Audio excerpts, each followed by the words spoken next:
J'espère que vous allez bien.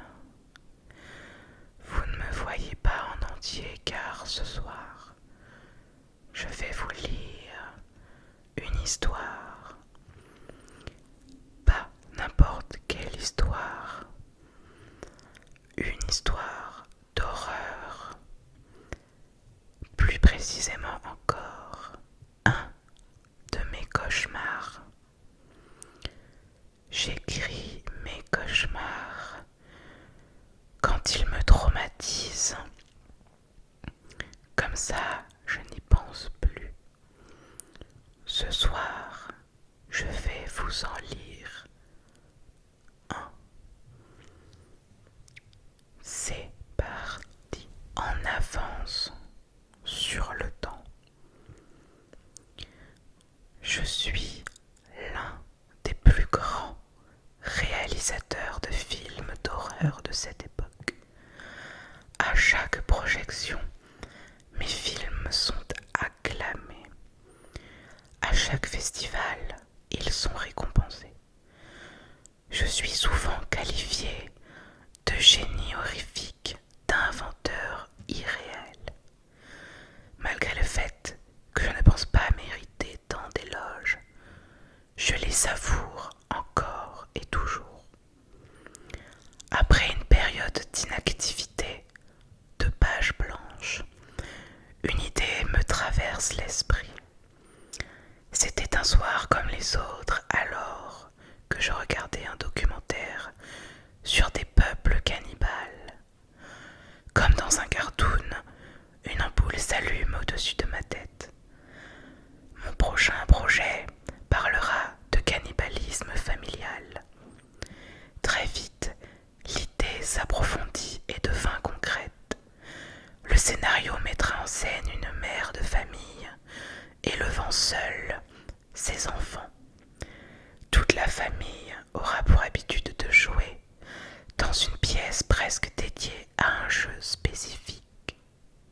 Lors d'une après-midi en apparence parfaite, les enfants disparaissent petit à petit lors de ce jeu.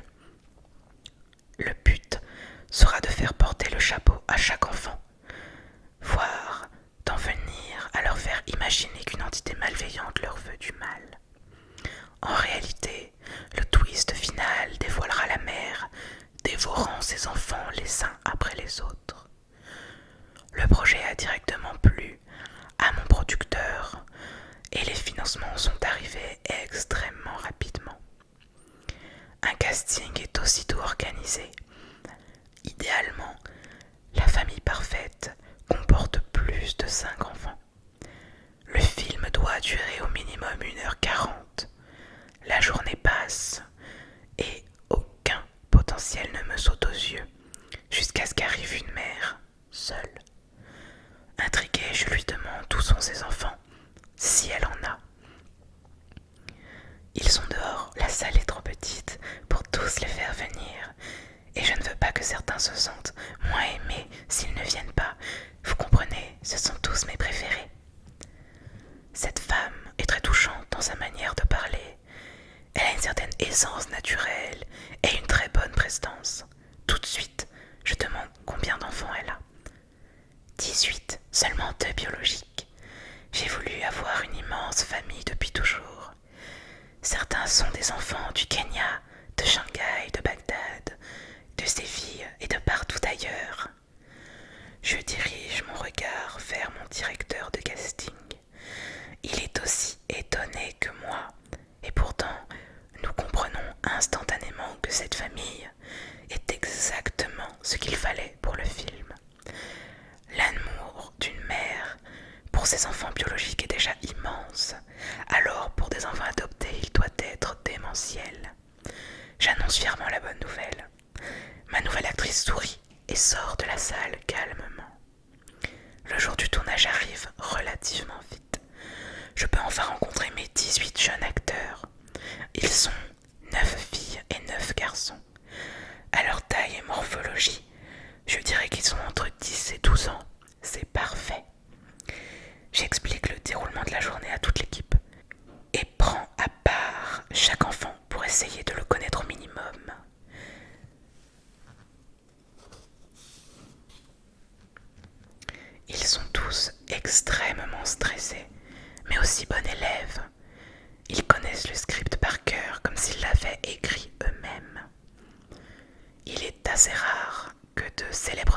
fasse un travail aussi rigoureux.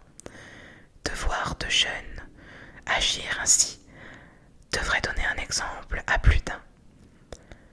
Pendant son entretien, un enfant m'a demandé si 2 frères et sœurs seront enfermés seuls avec leur mère. Je lui dis que non. Tous les acteurs resteront dans la même pièce pendant le tournage. Il avait l'air agacé à l'idée d'être seulement 3. Je tente de le rassurer comme je peux. Pas de panique, vous serez tous ensemble tout le temps. Ta maman sera avec vous. Si tu as trop peur, tu pourras le dire, on fera une pause. L'enfant me fait un sourire assez triste et rejoint l'un de ses frères et sœurs. Tous les acteurs se mettent en position, le silence s'installe, la caméra filme. Le premier clap retentit. J'assiste à des scènes étrangement justes, irréprochables dans les moindres détails. Toute l'équipe est stupéfaite par le talent d'acteur des enfants. Toutes les prises sont réussies du premier coup. Je suis extrêmement fier de mon casting. Je suis convaincue que chaque enfant pourra avoir une carrière dans le cinéma plus tard. Et de mon côté, ce film sera encore un franc succès. J'imagine déjà les critiques lors de l'avant-première. Dérangeant, parfaitement angoissant, une histoire innovante pour un résultat traumatisant. Je reviens à la réalité quand mon producteur crie « Pause, déjeuner ». Tout le monde s'assoit autour d'une immense table sur laquelle se trouvent plein de choses idéales pour satisfaire n'importe quel régime alimentaire. Le repas se passe à merveille, il y a une bonne ambiance. Chacun à leur tour, les enfants nous parlent de leur métier de rêve. Me rappeler l'innocence de l'enfance me fait du bien. Je ne savais pas ce que j'allais faire de ma vie à cet âge-là, et ce jusqu'à mes 20 ans. Le métier de réalisateur s'est comme imposé à moi, le jour où j'ai montré mes vieux scénarios à un petit producteur. Tu manges pas de viande, maman? La fillette devient rouge de honte quand tout le monde se met à la regarder. Tous ses autres frères et sœurs baissent la tête. Ma chérie, tu sais que je ne mange que de la viande fraîche du matin. La petite s'excuse rapidement et reprend son repas, comme si rien ne s'était passé. La mère sourit à tout le monde et mange sa salade. Un silence assez perturbant s'installe brusquement, jusqu'à ce que je me lève et remotive tout le monde pour la suite. L'après-midi démarre comme prévu. Les passages sur fond vert se terminent même en avance. Je décide de commencer à filmer les scènes dans la pièce de jeu. La salle a été minutieusement aménagée. Le sol est en bois et il grince légèrement quand on marche dessus. Les murs sont recouverts d'une tapisserie un peu vieillotte. Il n'y a pas trop de meubles, mais beaucoup d'endroits pour se cacher. L'une des caméras est placée dans l'angle droit du mur, face à la porte. Le cadrage permet de voir toute la pièce dans ses moindres recoins. Les acteurs s'installent à leur place. Au moment de jouer, l'un des garçons ne bouge pas, ne dit rien et regarde ses pieds. Je le fais sortir du plateau et vais parler avec lui. Il est pâle. La laisse pas me manger, me supplie-t-il au bord des larmes. Ta maman ne va pas te manger, c'est pour de faux. Le petit garçon fond en larmes dans mes bras. Je le câline pour le rassurer. C'est que du faux, le cinéma. Le sang sera faux, les blessures aussi. Mais il faut faire croire à tout le monde que c'est vrai. Je suis sûre que tu en es capable. Il baisse la tête, me fait un rapide oui, essuie ses larmes et repart dans la pièce. Les enfants changent d'attitude quand ils sont dans la salle de jeu. On peut lire une réelle terreur dans leurs yeux. Leurs larmes semblent si vraies. Je suis perturbée que les 18 acteurs sont autant impliqués dans leur rôle. Une ambiance glauque s'installe au fil des prises. J'ai déjà l'habitude de ce genre de phénomène, mais cette fois-ci, la sensation me touche fortement. Les acteurs multiplient les pauses. La mère ne semble pas vouloir réagir ou même aider à calmer les enfants. Mon producteur me demande discrètement si je suis encore sûre de mon choix. Il m'affirme que la mère de famille n'a pas l'air nette. De mon côté, je suis sûre que son comportement est dû au stress du plateau, des caméras et des lumières.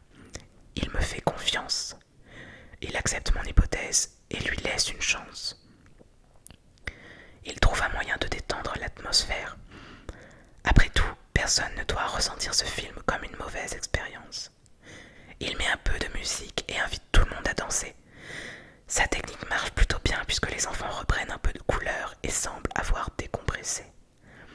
Le tournage peut reprendre dans de meilleures conditions. La fin de la journée arrive et avec elle, la fin de la première journée de tournage. J'annonce à tout le monde que l'on reprendra le lendemain. Les enfants se précipitent hors de la pièce et y enferment leur mère. La porte, fermement gardée par une fille et un garçon, tandis que les autres s'enfuient dans les loges. La femme prend un ton autoritaire et ordonne à être libérée. Les enfants n'obéissent pas. Elle commence à crier aussi fort qu'elle peut, ce qui alarme toute l'équipe. Elle devient rapidement hystérique, presque folle. J'accours vers la porte et dis à la mère d'essayer de se calmer. Je m'occupe du problème. Mon regard descend sur la fille et son frère. Il s'agit du même garçon qui est venu pleurer contre moi plus tôt. Il semble apeuré. Je leur demande gentiment d'ouvrir la porte. Ils refusent. Le jeune garçon s'approche de mon oreille. C'est pas pour de faux. Je reste perplexe et ne comprends pas le sens de sa phrase. Un petit silence s'installe. Il est vite brisé par les cris de la mère.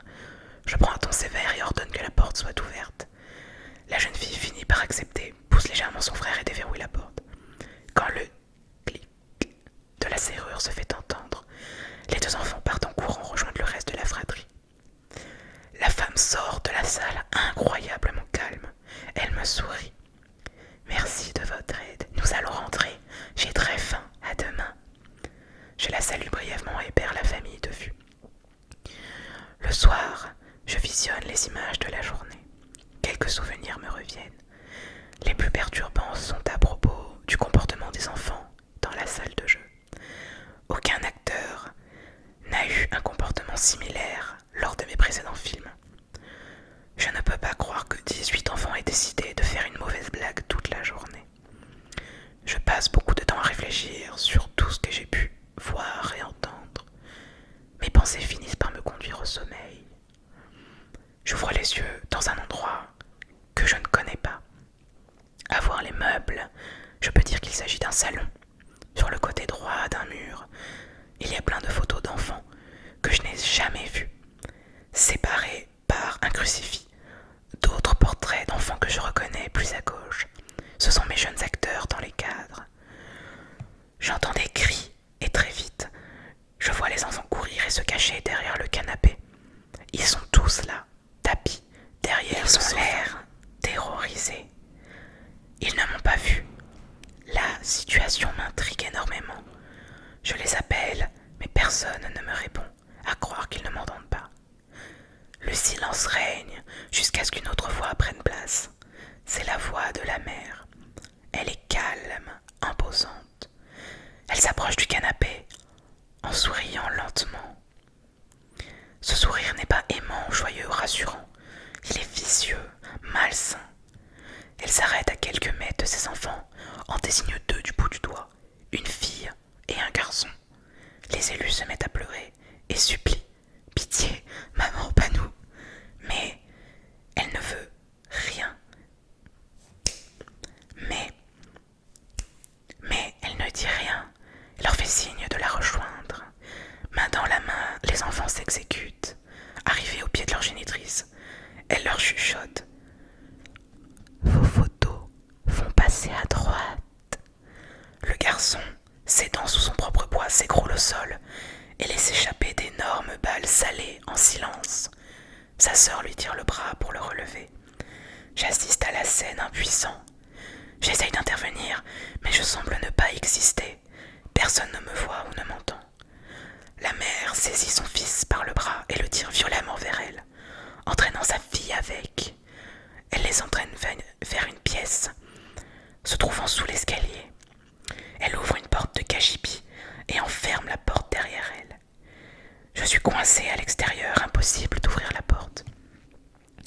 À peine ai-je compris que je ne rentrerai jamais, que j'entends des bruits d'enfants hurler à la mort. Frapper au mur, à la porte et supplier encore et toujours. Je ne sais pas ce qui se passe à l'intérieur, mais mon adrénaline m'ordonne de défoncer cette porte. Je donne de violents coups de pied à répétition, Je cherche des objets qui pourraient casser la serrure, mais rien ne marche. Une seconde de calme. Un bruit sourd me fait sursauter. Il est suivi d'un craquement lourd et répété. Je n'entends plus les enfants, plus aucune voix. J'entends des pas se diriger vers la porte. Je m'en éloigne et observe, complètement sonné et perdu. La porte s'ouvre. Une femme sort de la pièce. Elle s'arrête sur le pas de la porte et me scanne des pieds à la tête. Elle est affreusement décoiffée. Son visage, ses mains, ses vêtements sont inondés de rouge.